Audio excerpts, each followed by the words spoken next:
Hello students, welcome back to your own physics class. और आज की क्लास में हम न्यूमेरिकल के लेक्चर को आगे कंटिन्यू करेंगे। और प्लीज़ अगर अभी तक आपने मेरे चैनल को सब्सक्राइब नहीं किया तो इसको सब्सक्राइब कर दें, लाइक कर दें, बेल आइकन दबा दें ताकि आपको रेगुलर अपडेट्स मिलती रहे मेरे लेक्चर्स की। तो चलते हैं आज के टॉपिक की तरफ। आज हम हीटिंग इफेक्ट ऑफ करंट पे बेस्ड न्यूमेरिकल करेंगे। हमें पता है कि जब भी किसी कंडक्टर में से, कंडक्टर का अपना रेजिस्टेंस है, जब भी किसी कंडक्टर में से करंट का फ्लो होता है तो उसमें हीट डेवलप होती है and that heat is I square R into T या V square upon R into T या वी आई टी। ये हमने जूल्स लॉ ऑफ हीटिंग में ये फॉर्मूले हमने पढ़े। फिर इसके साथ इसमें ना एक मेन टाइप का क्वेश्चन आता है जिसको समझना बहुत जरूरी है, that is related to the rating of a device. Important concept क्या है? इंपॉर्टेंट कॉन्सेप्ट है रेटिंग ऑफ इलेक्ट्रिकल डिवाइस। अब अगर मैं मैन्युफैक्चरर हूं, समझो मुझे बल्ब बनाना है या मैं फैन बनाना चाहता हूं या मैं हीटर बनाना चाहता हूं या मैं गीजर बनाना चाहता हूं, तो मुझे वो डिवाइस बनाना है और मुझे हीटिंग के लिए रेजिस्टेंस की कॉइल डालनी पड़ेगी। उसके अंदर जरूर एक रेजिस्टेंस फिट करूंगा मैं, और वो रेजिस्टेंस मान लो मेरे पास उस डिवाइस का रेजिस्टेंस मुझे आर देना है। डिवाइस रेजिस्टेंस मैं बनाते समय अपने डिवाइस में एक रेजिस्टेंस की, मान लो अगर मेरे पास एक बल्ब है तो बल्ब में एक रेजिस्टेंस कॉइल तो डालनी पड़ेगी, हीटर है उसमें भी रेजिस्टेंस कॉइल डालनी पड़ेगी। अगर मैं मैन्युफैक्चरर हूं तो मुझे एक रेजिस्टेंस की वैल्यू फिट करनी पड़ेगी उसके अंदर। अब मैंने वो रेजिस्टेंस लगा दिया है। वो रेजिस्टेंस लगाने के बाद वो जो डिवाइस है उसे मान लो आपको ऑपरेट करना है, आपको यूज करना है। आप इस डिवाइस को सीरीज में भी लगा सकते हो और पैरेलल में भी लगा सकते हो। तो अब मेरे लिए समस्या है कि मैंने तो डिवाइस का रेजिस्टेंस आर डाल के बना दिया है, आप उसको परचेज करके लाए। आप सीरीज में लगा रहे हो या पैरेलल में लगा रहे हो, क्योंकि आप जानते हो रेजिस्टेंस का इफेक्ट पड़ता है सीरीज और पैरेलल कॉम्बिनेशन में। यह आप पे डिपेंड करता है। पर एक बात है, मोस्ट कॉमन जब भी मैं डिवाइस बनाऊंगा तो मेरे माइंड में क्या बात आएगी कि लोग इस डिवाइस को लगाने कहां वाले हैं, कहां यूज होने वाला है, ये सीरीज में या पैरेलल में। आपको पता है जितने हाउस होल्ड सर्किट होते हैं most of the circuit parallel में यूज होते हैं, पैरेलल में। तो जब मैं एज अ मैन्युफैक्चरर डिवाइस बनाते समय ये समझूंगा कि मेरा डिवाइस ज्यादा चांस है कि वो पैरेलल में यूज होगा और मैं उसकी रेटिंग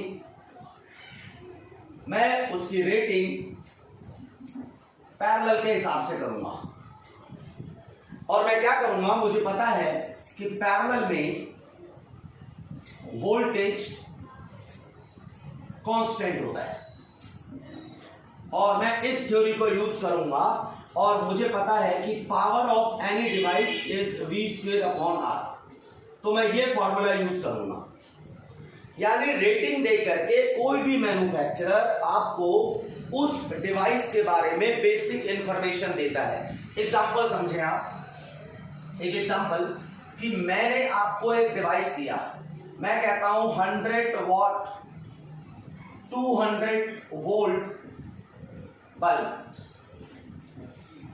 अब ये बल्ब के ऊपर लिखा होगा, अगर आप कोई भी डिवाइस खरीदते हैं, बल्ब खरीदते हैं, एसी खरीदते हैं, हीटर खरीदते हैं, गीजर खरीदते हैं, वहां कुछ ना कुछ ऐसा मैन्युफैक्चरर लिख के देता है। और मैन्युफैक्चरर के ऐसा लिख के देने का क्या मतलब है? मतलब ये है कि आप ये फॉर्मूला लगा लो वी स्क्वायर अपॉन आर, और इस फॉर्मूले से आपको पता चल जाएगा कि आपके बल्ब का रेजिस्टेंस कितना होगा। 200 इंटू 200 डिवाइडेड बाय 50, 800 ओम। आपका जो बल्ब है वो मैक्सिमम कितनी करंट को बर्दाश्त कर पाएगा? That is 50 upon 200, 1/4, 0.25 ampere. तो रेटिंग लिखने से कोई भी मैन्युफैक्चरर वो सिर्फ आपको पावर और वोल्टेज दे देगा या वोल्टेज और करंट दे देगा, आपको कोई भी एक दो डिटेल दे देगा और आपको ये सपोज करना है कि आपका डिवाइस लगने वाला है पैरेलल में, क्योंकि मैन्युफैक्चरर ने अपने माइंड में ये बात रख करके डिवाइस के रेजिस्टेंस कॉइल बनाया है। यानी अगर कोई भी कॉइल, कोई भी हीटर, कोई भी बल्ब अगर आपके पास गिवन हो तो आपको उसका रेजिस्टेंस निकालने के लिए ये फॉर्मूला यूज करना है, क्योंकि पावर के और भी फॉर्मूले होते हैं। आई स्क्वायर आर भी होता है, V I V square upon R, ये फॉर्मूले हैं, ये यूज नहीं करना है आपको। रेटिंग से कॉइल का रेजिस्टेंस निकालने के लिए आपको ये फॉर्मूला यूज नहीं करना है, वी स्क्वायर अपॉन आर करना है, क्योंकि एज अ मैन्युफैक्चरर मैं जब डिवाइस बना रहा हूं तो मुझे पता है कि 99% केसेस पे मेरा डिवाइस पैरेलल में जाके लगने वाला है। तो इस बात का ध्यान रखें और इसके अकॉर्डिंग आप क्वेश्चन को सॉल्व करें।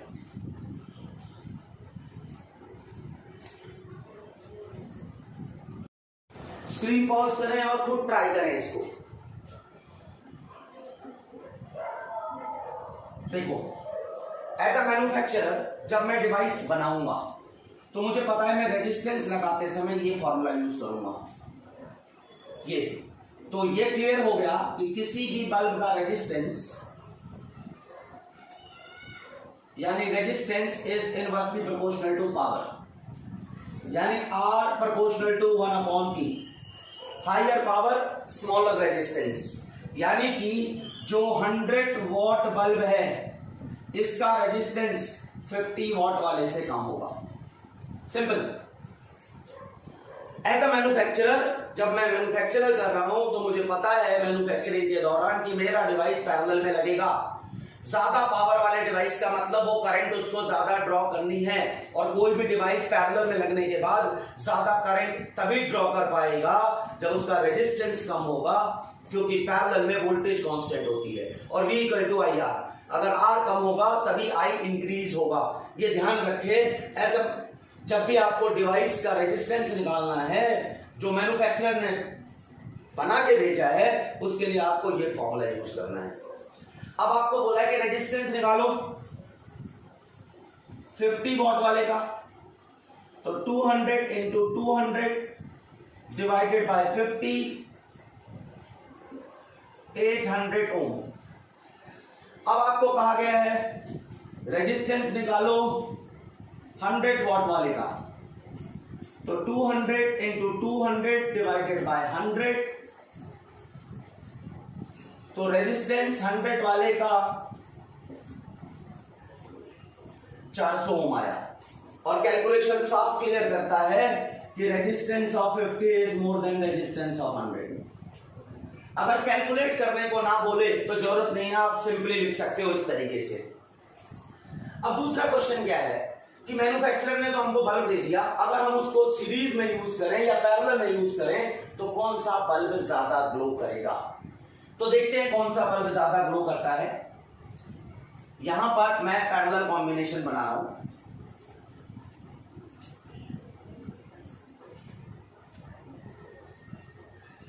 ये पैरेलल कॉम्बिनेशन है।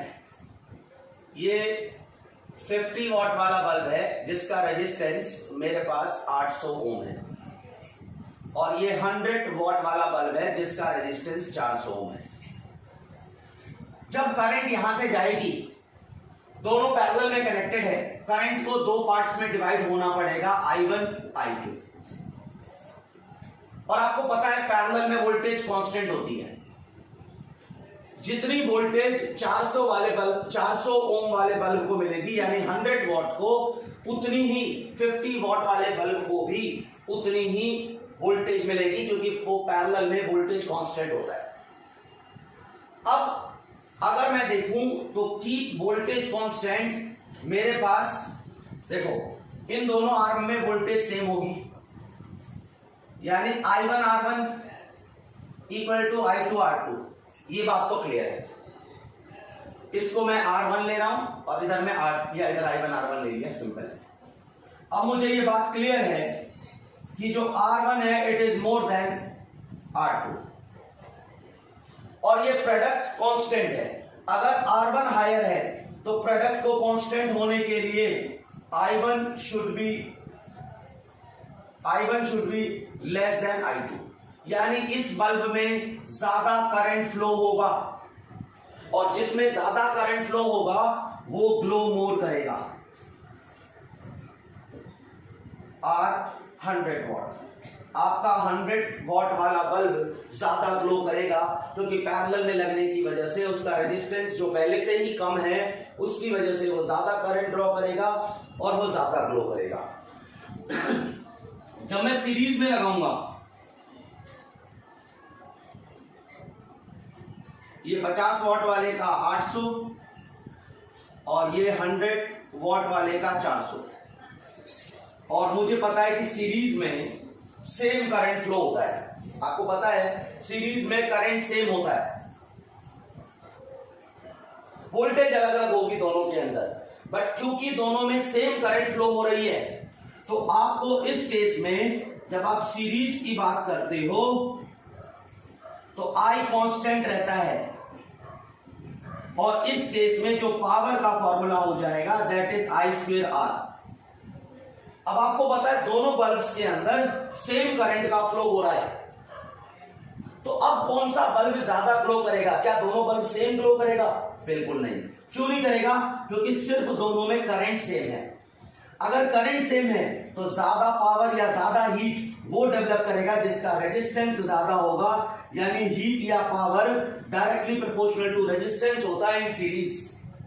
और जिसका रेजिस्टेंस ज्यादा है यानी 50 वॉट वाला यानी 50 वॉट ग्लो मोर। इसीलिए आपने देखा होगा कि दिवाली के समय में जब हम छोटे छोटे बल्ब्स को मिला करके सीरीज में कनेक्ट करते हैं तो वहां लो पावर के बल्ब लगाए जाते हैं और आपके घरों के अंदर जितनी ज्यादा आपको रोशनी चाहिए, जितनी ज्यादा ब्राइटनेस चाहिए, आप उतने ज्यादा पावर का बल्ब लगाते हैं। क्यों? पावर ज्यादा होने से रेजिस्टेंस कम, तो पैरेलल में वो ज्यादा ग्लो करेगा। सीरीज में आप लो पावर वाले डिवाइसेस यूज करते हैं क्योंकि जितना कम पावर उतना ज्यादा रेजिस्टेंस और करंट सेम आने पे ज्यादा रेजिस्टेंस की वजह से ब्राइटनेस ज्यादा आएगी। तो स्क्रीन को पॉज करके इसको राइट डाउन कर लें। करते हैं अपना नेक्स्ट क्वेश्चन। तो अब हम चलते हैं अपने नेक्स्ट क्वेश्चन की तरफ और हमारा नेक्स्ट क्वेश्चन क्या कहता है, एक हीटर की कॉइल है 100 वॉट 200 वोल्ट और उस कॉइल को हमने दो पार्ट में काट दिए, दोनों आइडेंटिकल है मतलब एक जैसे हैं, और उसके बाद उनको पैरेलल में कनेक्ट कर दिया है और फिर 200 वोल्ट सप्लाई से कनेक्ट किया है। वैसे घरों में 220 वोल्ट आती है। मैंने यहाँ 200 का डाटा जस्ट कैलकुलेशन को आसान बनाने के लिए किया है क्योंकि बेसिकली हम फिजिक्स के कॉन्सेप्ट सीख रहे हैं, कैलकुलेशन तो हम जूनियर क्लासेस से सीखते हुए आ रहे हैं। तो ये कैलकुलेशन को ईजी करने के लिए मैंने 200 वोल्ट डाला हुआ है। तो इस क्वेश्चन को सॉल्व करते हैं। देखो, आप सबसे बेटर तरीका आप स्क्रीन को पॉज करो और खुद ट्राई करो और उसके बाद देखें क्या होता है।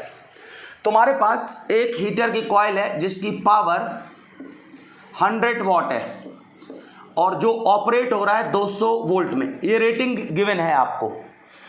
इससे आप क्या कर सकते हो, यहाँ पर पावर इक्वल टू V²/R, इससे आप अपने बल्ब का रेजिस्टेंस निकाल सकते हो, सॉरी हीटर की कॉइल का रेजिस्टेंस। तो इसका रेजिस्टेंस कितना आ जाएगा, 200 × 200 डिवाइडेड बाय 100 इक्वल टू 400 ओम। यानी आपके पास ये जो कॉइल है इसका रेजिस्टेंस 400 ओम है। अब क्या कहा गया है, इस 400 ओम को हमने दो पार्ट में डिवाइड कर दिया, यानी हमने दो रेजिस्टेंसेस बना लिए इससे, ये 200 ये 200। अब जब 200 और 200 को पैरेलल में करेंगे तो हमारे पास R इक्विवेलेंट कितना आ जाएगा, सिर्फ 100 ओम। आपको पता है 100 को पैरेलल में लगाते हैं तो 50 आता है, 50 को लगाते हैं तो 25 आता है। पैरेलल में रेजिस्टेंस अगर इक्वल हैं तो वो हाफ हो जाते हैं लगाने के बाद। तो अब जो आपके पास हीटर की कॉइल का रेजिस्टेंस आ गया दैट इज 100। अब देखें, पहली बार पावर का फॉर्मूला था V²/R और जिसकी वैल्यू थी आपके पास 100 वाट। अब की बार क्या हो जाएगा, पावर का फॉर्मूला V तो सेम है, R की जगह कितना आ जाएगा, R/4। Clear, simple, R/4। Resistance पहले कितना था आपके पास, इट इज R, तो R इक्विवेलेंट कितना आएगा, R/4।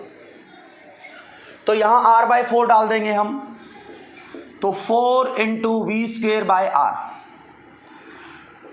तो power is what, V²/R is what 100। तो 4 × 100 = 400 वाट।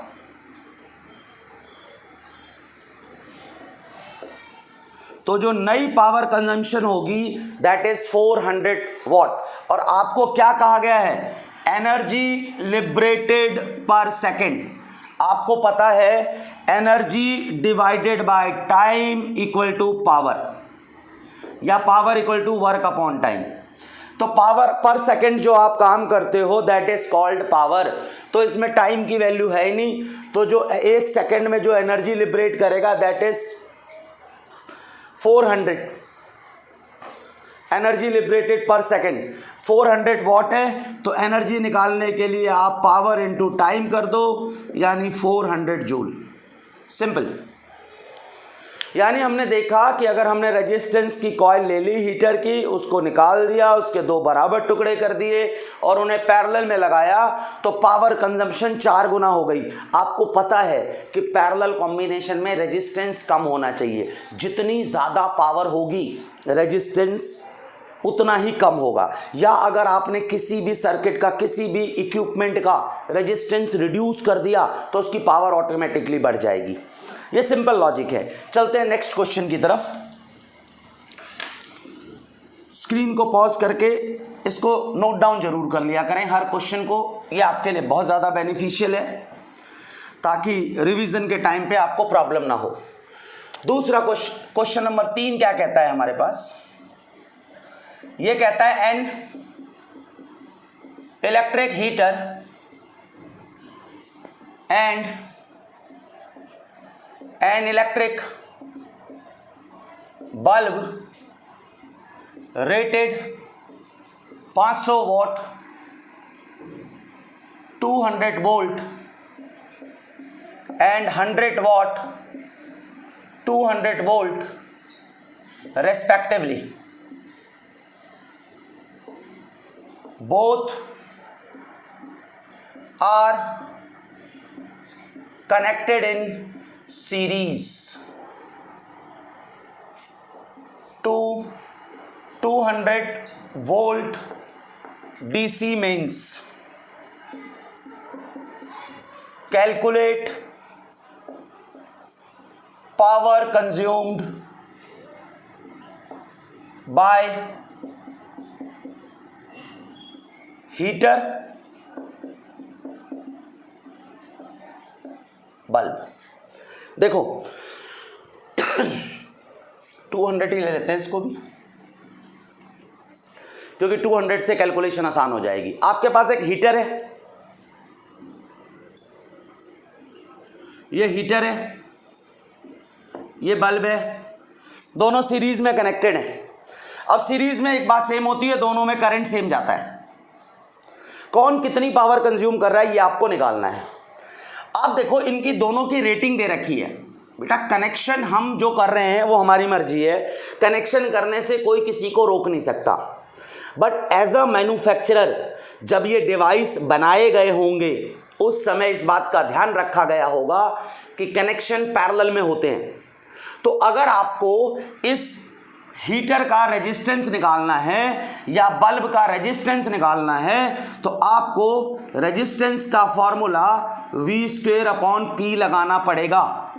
इससे कोई फर्क नहीं पड़ता कि आपने कनेक्शन सीरीज में किया है या पैरेलल में। अगर डिवाइस का रेजिस्टेंस निकालना है तो आपको सेम फॉर्मूला यही लगाना पड़ेगा, 200 × 200 डिवाइडेड बाय 500 और यहाँ 40 कर देते हैं हम, यहां आ जाएगा 80 ओम। क्लियर? 500 आ गया, यहाँ 40, ठीक है 80 ओम। ये रेजिस्टेंस ऑफ हीटर आ गया।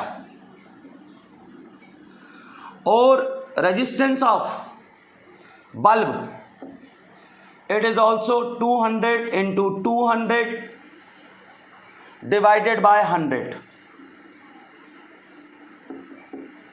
400 ओम। अब आपको पता है ये दोनों सीरीज में लगे हुए हैं, और सीरीज में कितने से लगे हुए हैं? ये 200 वोल्ट मेंस से लगे हुए हैं।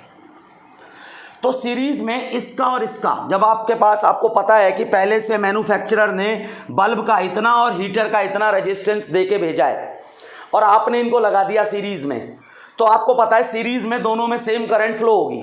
और वो करंट कितनी होगी? करंट निकालने के लिए I equal to V upon R लगाएंगे, और वोल्टेज कितनी लगा रखी है हमने? 200। और ये हीटर और बल्ब दोनों लगे हुए हैं सीरीज में, तो टोटल रेजिस्टेंस कितना हो जाएगा? 480। इसको और कट कर देते हैं, 10/24 या 5/12 कर देते हैं, सिंपल। इतनी करंट फ्लो होगी। अब आपके हीटर में भी यही और बल्ब में भी यही। तो अगर आप पावर ऑफ हीटर निकालेंगे, तो क्योंकि सीरीज में कनेक्टेड है तो पावर होगी I²R। सिंपल, क्योंकि ये जो फॉर्मूला लगाया है ये हमने सिर्फ रेजिस्टेंस निकालने के लिए लगाया है। तो क्या होगा? I² 5/12 into 5/12 into resistance heater का 80, इतने वॉट। कैलकुलेट कर लेते हैं इसको। 23 5 4 5 फिर से 3। क्लियर है? यहां देखें आप, 125/9 इक्वल टू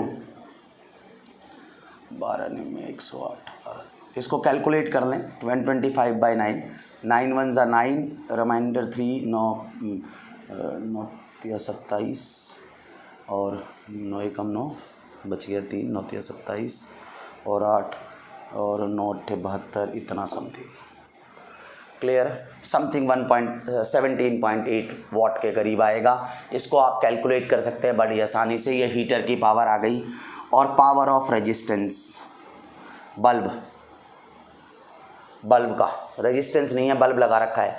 बल्ब की पावर कैसे होगी? I² 5/12 into 5/12 into 400। क्लियर? यहाँ 4 से गायब जाएगा, ये 3 बचेगा, यहाँ 100 आएगा, यहाँ भी आप 3 और यहाँ आएगा 25, यहाँ 625/9 वॉट। ये पावर कंज्यूम होगी सीरीज़ में लगाने के बाद। इसको भी कैलकुलेट कर दें। 9 6 के 54 बच गया 8, 9 में 81 बच गया 4, 9 चौक 36 वॉट।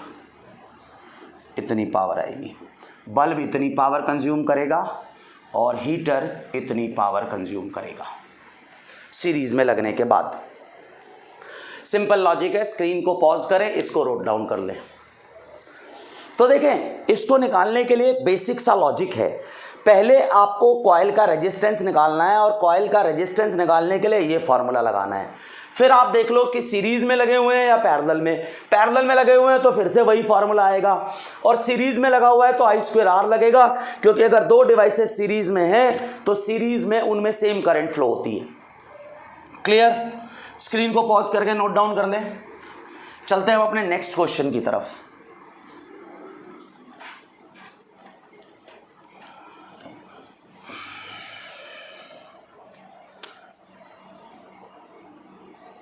देखिए हमारा नेक्स्ट क्वेश्चन क्या कहता है।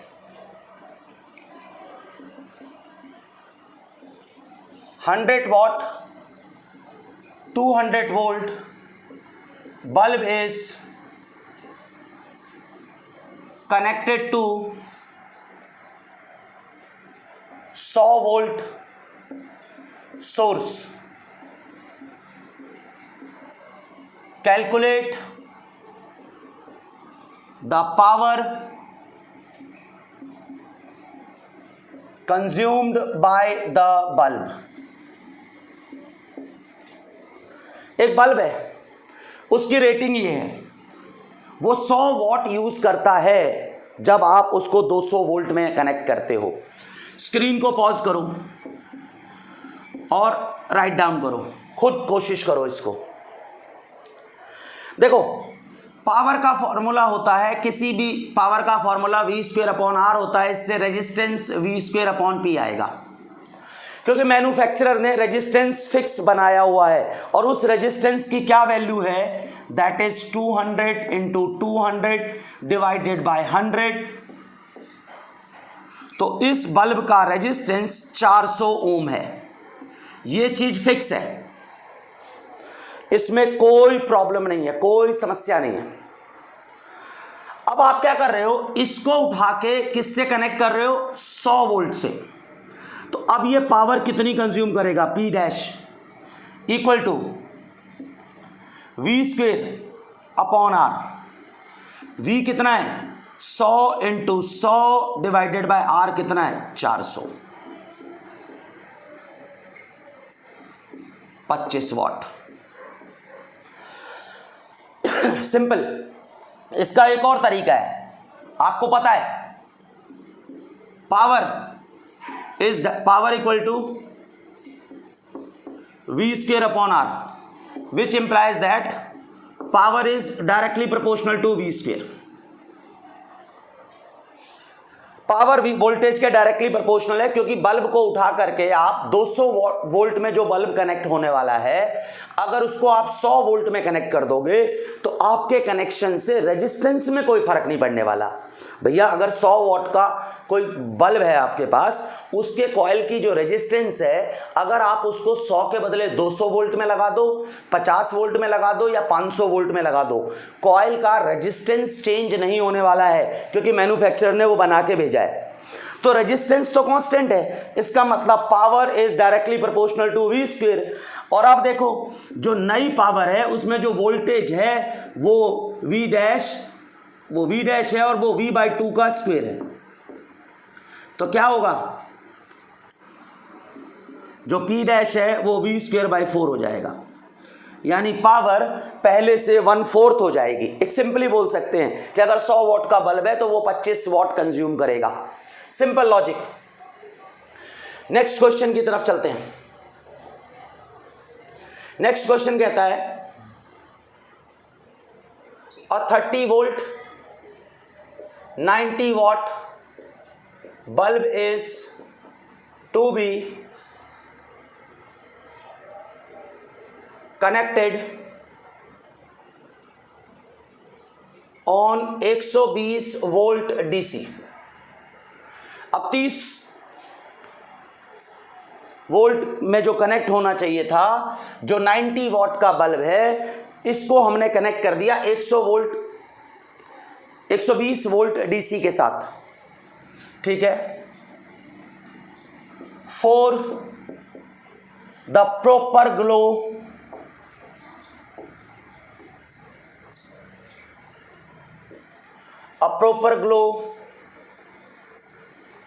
what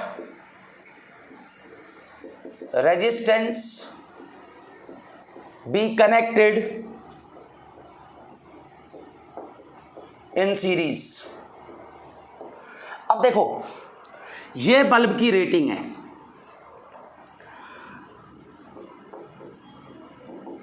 खुद ट्राई करो स्क्रीन को पॉज करके। ये बल्ब है जिसकी पावर है 90 वॉट और जो वोल्टेज कंज्यूम करता है 30 वोल्ट। 30 वोल्ट पे ये 90 वॉट कंज्यूम करता है। तो यानी कि आपको पता है power equal to voltage into current. इससे ये बल्ब की जो करंट कैपेसिटी है I, दैट इज P/V।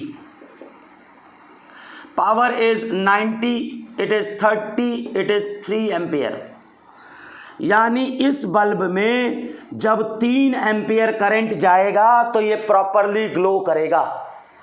अगर 3 एम्पियर से ज़्यादा गया तो बल्ब के फ्यूज़ होने के चांसेस हैं, और 3 एम्पियर से कम आया तो बल्ब अच्छा ग्लो नहीं करेगा। क्वेश्चन क्या है? प्रॉपर ग्लो, यानी प्रॉपर ग्लो के लिए बेशक आप वोल्टेज चेंज करो, ध्यान रखो करंट सेम रहे। अगर करंट ज़्यादा जाएगी तो आपका बल्ब फ्यूज हो सकता है।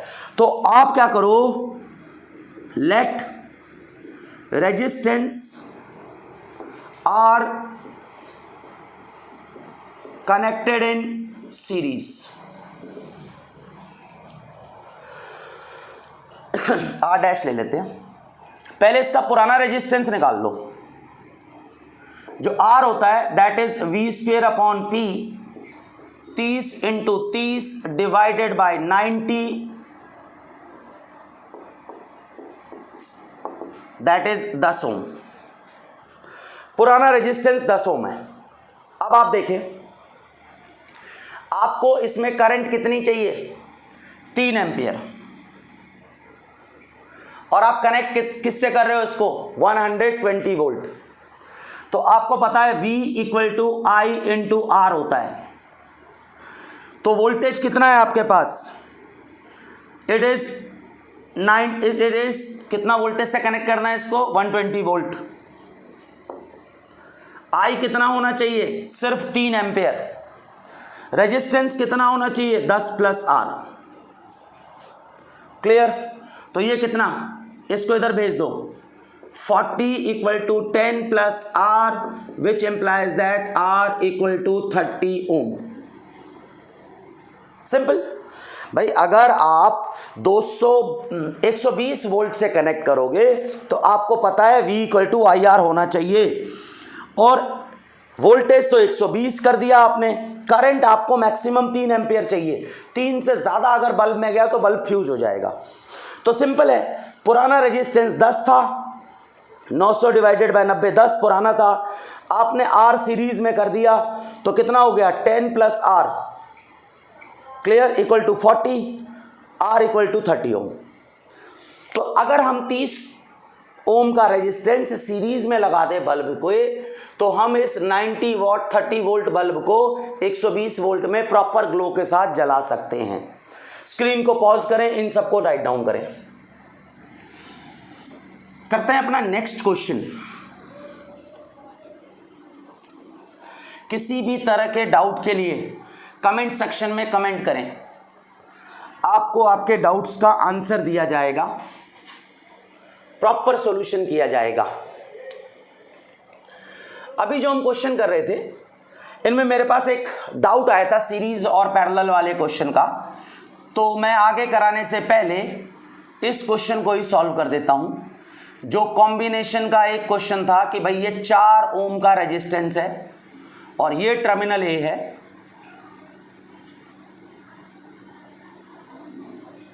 यहां पर एक रेजिस्टेंस 3 ओम का है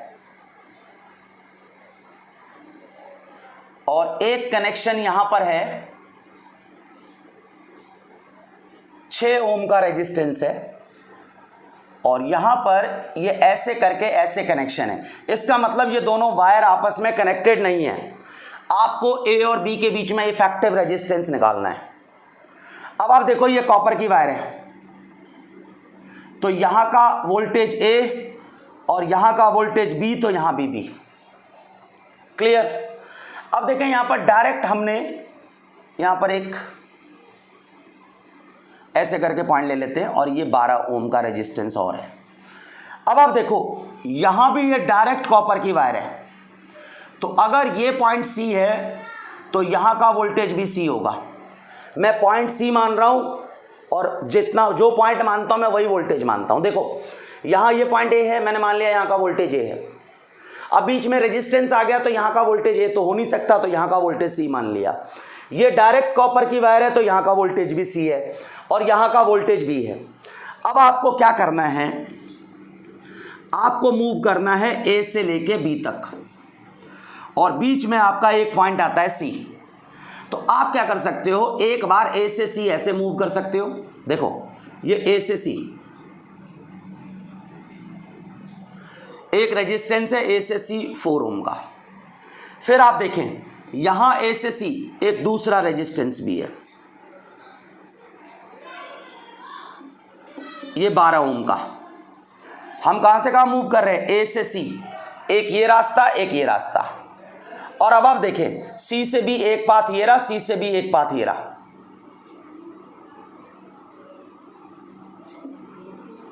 3 ओम, ये भी सी से भी, 6 ओम, ये भी सी से भी। देखें ये भी बी और सी के बीच में है और ये भी बी और सी के बीच में है, तो 3 ओम और 6 ओम बी और सी के बीच में लगे हैं, this is C this is B. और ये देखें ए और सी के बीच में, ये भी ए और सी के बीच में, ये भी ए और सी के बीच में। क्लियर? तो आप क्या करेंगे, पहले इसको सॉल्व करेंगे, ये दोनों पैरेलल में हैं, तो 1/12 और 1/4 इसका आर इक्विवेलेंट निकाल लेते हैं, 12 × 4/16। पता है ना आपको, अगर दो रेजिस्टेंसेस पैरेलल में हो, 1/R = 1/R1 + 1/R2, तो आप R की value R1 × R2 / R1 + R2 ये फॉर्मूला यूज कर लेते हैं। 4 3, ये 3 ओम आ गया। यहां देखें R इक्विवेलेंट इनका 6 × 3/9, यहां 3 यहां 2, ये 2 ओम। तो अब ऐसा बन गया आपके पास, ये 3 ओम, ये 2 ओम, ए और बी, तो आर इक्विवेलेंट आपका 5 ओम आ गया।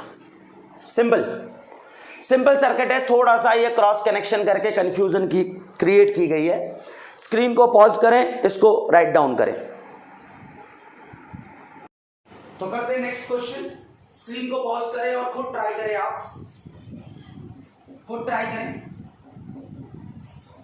देखें ये क्वेश्चन में आपको पावर दे रखी है 500 वॉट, और वो तब है जब 100 वोल्ट पे कनेक्ट करते हैं। तो एक बात तो क्लियर है कि इस बल्ब का resistance which is V²/P, it is 100 × 100 divided by 520 ओम। इसका रेजिस्टेंस 20 ओम है, ये बात बिल्कुल क्लियर है। अब हमें इस बल्ब को कनेक्ट करना है किससे, 200 वोल्ट सप्लाई से, और ऐसे कनेक्ट करना है कि इसमें पावर कितनी रहे, 500 वॉट, 500 की 500 वॉट रहे। तो power equal to P equal to फिर से V²/R। क्लियर है? अब आप देखें यहां पर पावर आपको 500 ही चाहिए, वोल्टेज आपको 200 चाहिए, जो पुराना रेजिस्टेंस था वो 20 था और नया रेजिस्टेंस X मैंने सीरीज में लगा दिया। क्लियर? तो मेरे पास क्या रिजल्ट आया, मेरे पास रिजल्ट आया 200 × 200 divided by 500 is equal to X + 20। इससे ये कैंसिल आउट, यहां पर 40, यहां 80, X + 20, X इक्वल टू 60 ओम। अगर मैं 60 ओम सीरीज में कनेक्ट कर दूं इसके साथ, तो देखो इसमें जो पावर कंजम्पशन होगी वो कितनी होगी, 60 मैंने कनेक्ट किया, 20 प्लस था, अब नया रेजिस्टेंस कितना हो जाएगा बल्ब का, 80 ओम, और पावर क्या होता है, V²/R, 200 × 200 डिवाइडेड बाय R, यानी 80।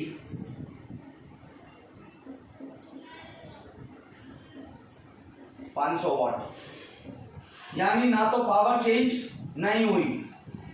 आप अगर 60 ओम का रेजिस्टेंस इस बल्ब के साथ सीरीज में लगा दोगे तो 200 वोल्ट लगने के बाद भी आपका बल्ब 500 वॉट ही कंज्यूम करेगा। स्क्रीन को पॉज करें, इसको राइट डाउन करें, करते हैं अपना नेक्स्ट क्वेश्चन।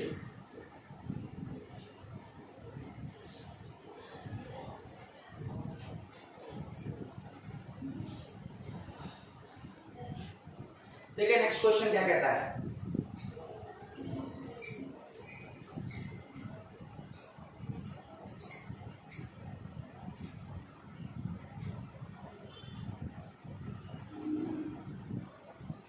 चार ओम ले लेते हैं, 2 ओम ले लेते हैं, 3 ओम ले लेते हैं।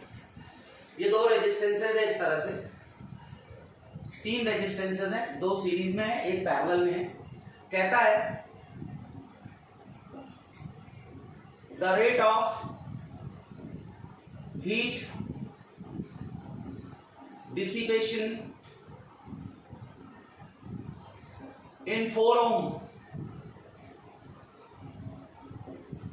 resistor is 100 joule per second. Calculate heat dissipated in 3 ohm resistance in 5 second. 3 ओम में जो 5 सेकेंड में हीट कंज्यूम होगा वो आपको कैलकुलेट करना है। आपको पता है यहां पर गिवन है आपको, इसमें 4 ओम में 100 जूल हीट क्रिएट होती है 1 सेकेंड में। क्लियर? यानी कि स्क्रीन को पॉज करें, इसको खुद सॉल्व करें। यहां देखें, heat power equal to I square R. Power आपको गिवन है 100, I square, R is what 4, 25 equal to I square, which implies that I equal to 5 ampere. ये बात क्लियर है कि इसमें से 5 एम्पियर करंट फ्लो हो रहा है, तो यहां भी 5 एम्पियर करंट फ्लो होगा। इसमें कितनी वोल्टेज है? वोल्टेज अक्रॉस 4 ओम, 5 इंटू 4 20 वोल्ट। वोल्टेज अक्रॉस 2 ओम, 5 इंटू 2 10 वोल्ट। तो टोटल वोल्टेज कितना हो गया इस आर्म में? 4 ओम और 2 ओम वाले को मिला के टोटल वोल्टेज हो गया इसमें 30 वोल्ट। क्लियर है? ये रहा। आपको पता है पैरेलल में वोल्टेज सेम होती है, इन दोनों में मिला के जितनी वोल्टेज होगी विच इज 30 वोल्ट, उतनी ही वोल्टेज यहां होगी। तो आपको पता है वोल्टेज अक्रॉस 3 ओम आपके पास 30 वोल्ट है। तो हीट का क्या फॉर्मूला होता है? V square upon R into T. Voltage कितनी है? 30 इंटू 30। रेजिस्टेंस कितना है? 3। टाइम कितना दे रखा है आपको? 5 सेकेंड। 10, 300 into 5 1500 joule. स्क्रीन को पॉज करें, इसको राइट डाउन करें। सिंपल क्वेश्चन है, इसमें आपको पावर दे रखी है, पावर दे रखी है तो इसमें करंट निकाल के इस आर्म का वोल्टेज निकाल लो। जितनी इस आर्म में वोल्टेज होगी इतनी इसमें होगी। वोल्टेज आपको पता है, रेजिस्टेंस आपको पता है, टाइम आपको पता है, हीट का फॉर्मूला आ जाएगा V square upon R into T. चलते हैं नेक्स्ट क्वेश्चन की तरफ।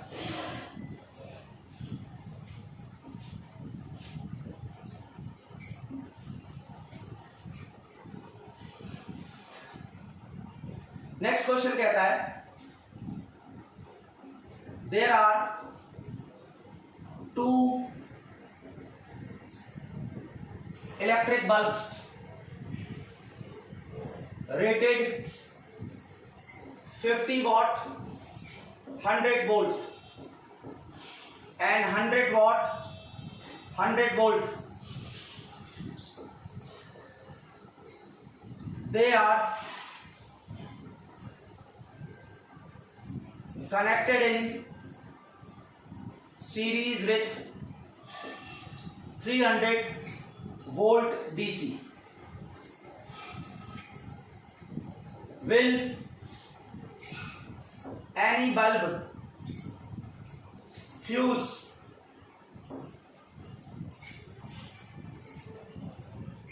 what will happen if they are connected in parallel with same supply. अब आप देखो, मैन्युफैक्चरर ने बल्ब बनाया ये सोच के कि वो बल्ब लगेगा पैरेलल में, पर आपको पता है कि दुनिया में मूर्खों की कमी है नहीं। कोई उसको सीरीज में भी लगा सकता है अगर उसको आइडिया ना हो। नहीं, मुझे पता नहीं, मैंने फिजिक्स पढ़ी नहीं, मुझे कोई आइडिया है नहीं, इलेक्ट्रिसिटी के बारे में जानता ही नहीं, तो मुझे क्या पता बल्ब सीरीज में लगाना है कि पैरेलल में। मैं कहीं भी लगा सकता हूँ। मैंने तो देखा बड़ा सा बल्ब है, वहां लग सकता है, तो वहां क्यों नहीं। तो जो बल्ब पैरेलल में लगने के लिए बने गए हैं, अगर उनको सीरीज में लगाएं तो क्या होगा। देखो, तुम्हारे पास दो बल्ब हैं, दोनों की रेटिंग है। सबसे बेटर तो होगा कि खुद ट्राई करो, फिर बाद में सॉल्यूशन देखना। दो बल्ब है, 50 वॉट 100 वोल्ट, तो इसका रेजिस्टेंस कितना होगा 50 वाले का। 100 इंटू 100 बाई 50, 200। रेजिस्टेंस 100 वाले का निकाल लो, 100 इंटू 100 100। दोनों का रेजिस्टेंस हो गया 100। क्लियर। अब आप देखो, ये जो 50 वॉट वाला बल्ब है, इसमें ज्यादा करंट कितनी चाहिए। 50 वॉट वाला कितनी करंट ले सकता है। पावर का फॉर्मूला होता है V इंटू आई। इससे I का फॉर्मूला P अपॉन V भी लिख सकते हैं। तो 50 वॉट में पावर कितनी है 50, वोल्टेज कितनी है 100, 0.5 एम्पियर। ये इतनी करंट पे खराब नहीं होगा। और 100 वाला 100 बाई 100 1 एम्पियर, यानी 50 वॉट को 0.5 एम्पियर देते और 100 वॉट को 1 एम्पियर देते, तो ये खराब नहीं होने वाला। सिंपल लॉजिक है। हमने कनेक्ट कर दिया 300 वोल्ट में। क्या किया हमने, 50 और 100 वाला भी 50 वाला भी सीरीज में कनेक्ट कर दिया 300 वोल्ट के साथ। करंट दोनों में सेम जाने वाली है। कितनी करंट जाएगी, I equal to V upon R। Voltage है 300, रेजिस्टेंस कितना हो जाएगा सीरीज में, इसका 50, इसका 50 और इसका 100। क्लियर। इसका 50, इसका 100। नहीं, रेजिस्टेंस कितना है, इसका है 100 और इसका है 200, सॉरी। तो R इक्विवेलेंट कितना है दोनों का,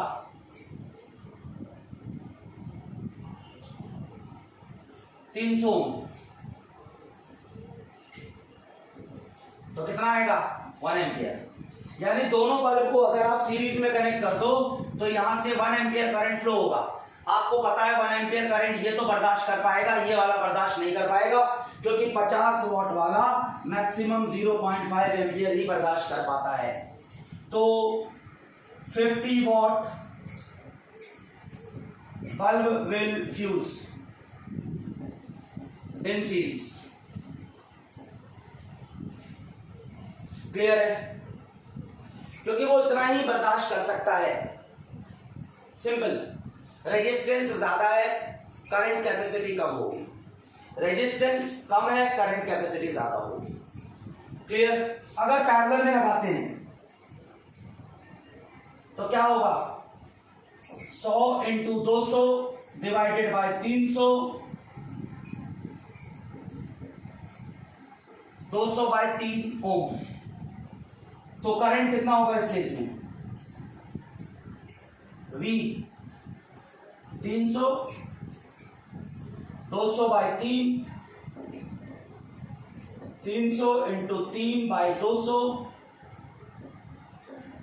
4.5 एम्पियर। अब जब हम बल्ब्स को पैरेलल में लगा देते हैं और यहां से 4.5 एम्पियर करंट एंटर करेगी। ये 50 वॉट वाला बल्ब है, ये 100 वॉट वाला बल्ब है। आपको पता है इसका रेजिस्टेंस हाफ है, तो इससे 2 गुना करंट जाएगी, यानी 4.5 3 हिस्सों में बटेगा। क्योंकि आपको पता है पैरेलल में वोल्टेज सेम होती है, वोल्टेज सेम होती है, तो 4.5 है, मान लो यहां पर आई है और यहां पर कितना है 4.5 माइनस आई, 4.5 माइनस आई। तो आप देखें यहां पर 100 into I, 4.5 minus I into 50, तो 100 I 4.5 into 50 plus minus 50 I 150 I 4.5 into 50 I equal to 4.5 into 50 by 150 1.5, यानी इसके अंदर भी 1.5 करंट जाएगा और बाकी का 3 एम्पियर इसमें। तो पैरेलल में लगने के बाद दोनों बल्ब फ्यूज हो जाएंगे, क्योंकि मेन रोल है करंट का। ये सिर्फ 0.5 एम्पियर बर्दाश्त कर सकता है, ये 1 एम्पियर। तो सीरीज में लगाओगे तो 50 वॉट वाला बल्ब जाएगा और पैरेलल में लगाओगे तो दोनों चले जाएंगे। क्लियर है? स्क्रीन को पॉज करें, इसको नोट डाउन करें।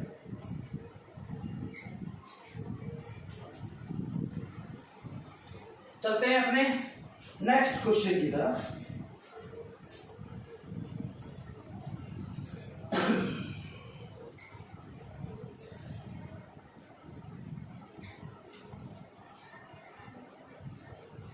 नेक्स्ट क्वेश्चन थोड़ा इंपॉर्टेंट है।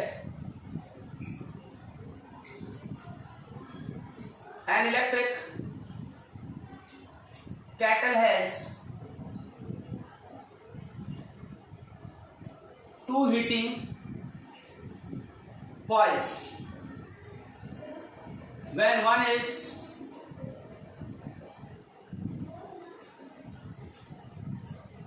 switched on,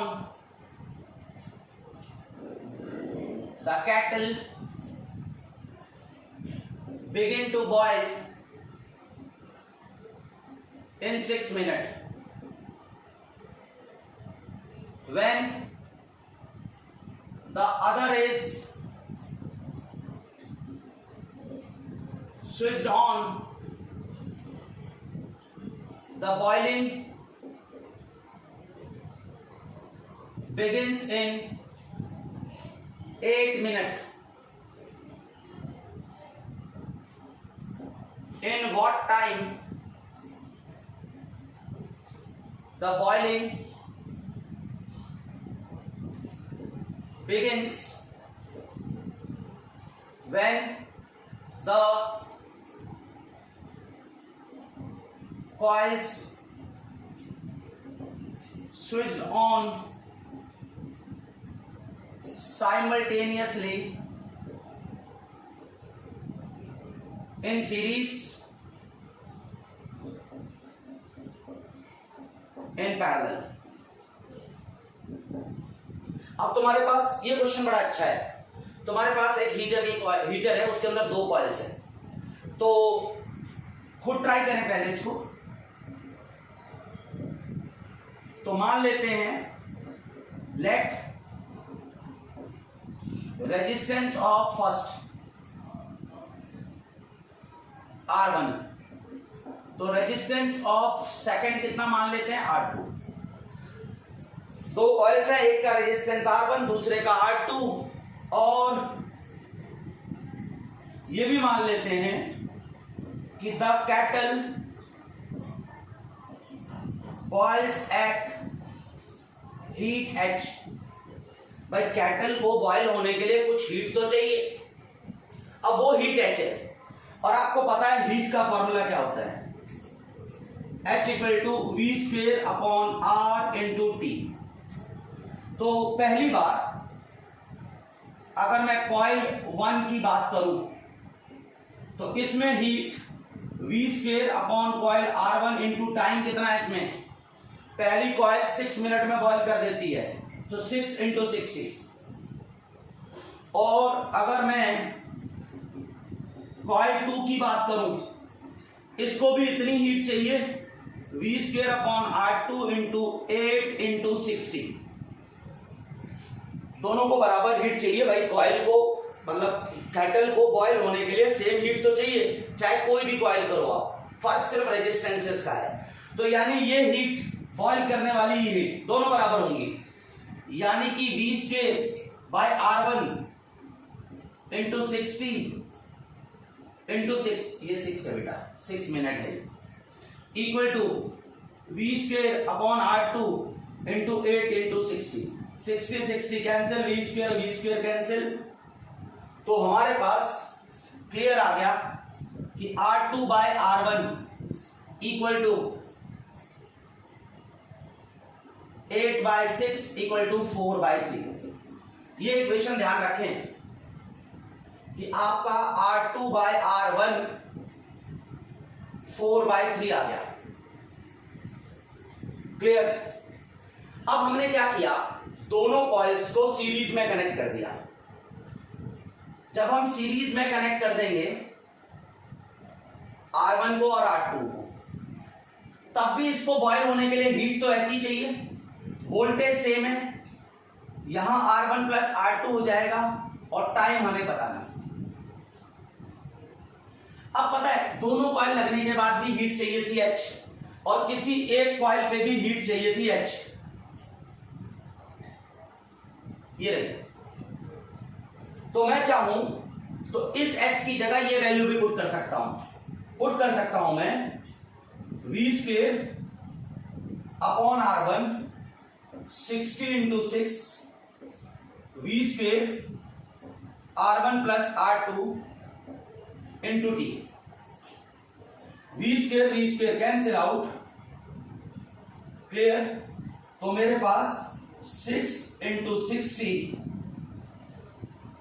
R1 plus R2 by R1 equal to मेरा टाइम हो गया 60 into 6 into 1 plus R2 by R1 is equal to my time. 6 into 60 1 plus R2 by R1 4 by 3। Clear?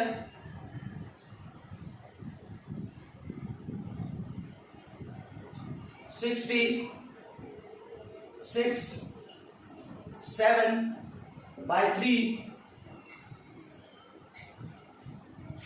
यहां पर 2, ये cancel out, 14 into 60 यानी कि 14 minute. ये second में आंसर था, ये टाइम मैंने मिनट में लिख दिया।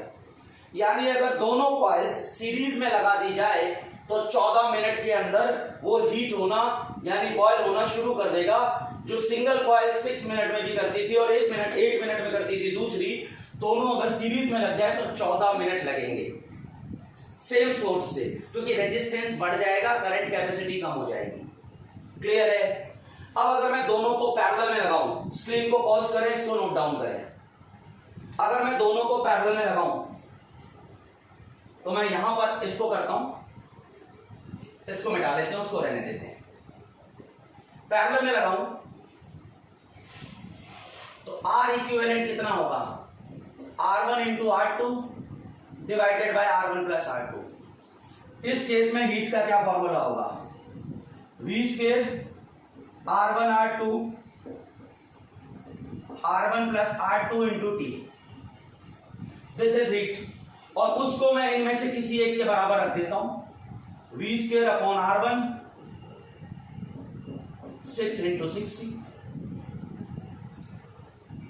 V square cancel, R1 cancel, तो यहां क्या बचेगा, यहां देखिए T equal to 6 into 60 divided by R1 by R2 plus 1। इसको मैं इसके नीचे ले गया, देखो ये था R1 plus R2 bye R2 था, तो ये R1 बाय R2 हो जाएगा, प्लस में यहां 1 हो जाएगा। तो इसको मैं डायरेक्ट नीचे ले गया, यहां ये था ही, इसको यूज कर लिया मैंने।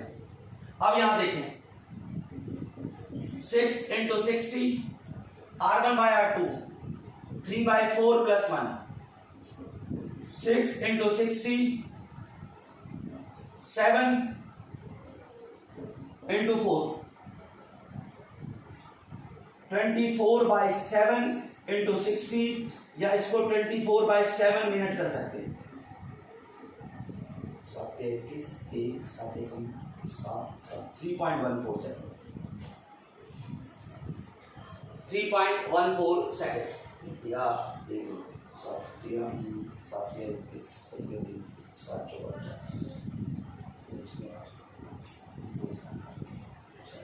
3.42 सॉरी 4243 के करीब आप इस तरह से इसको सॉल्व कर सकते हैं।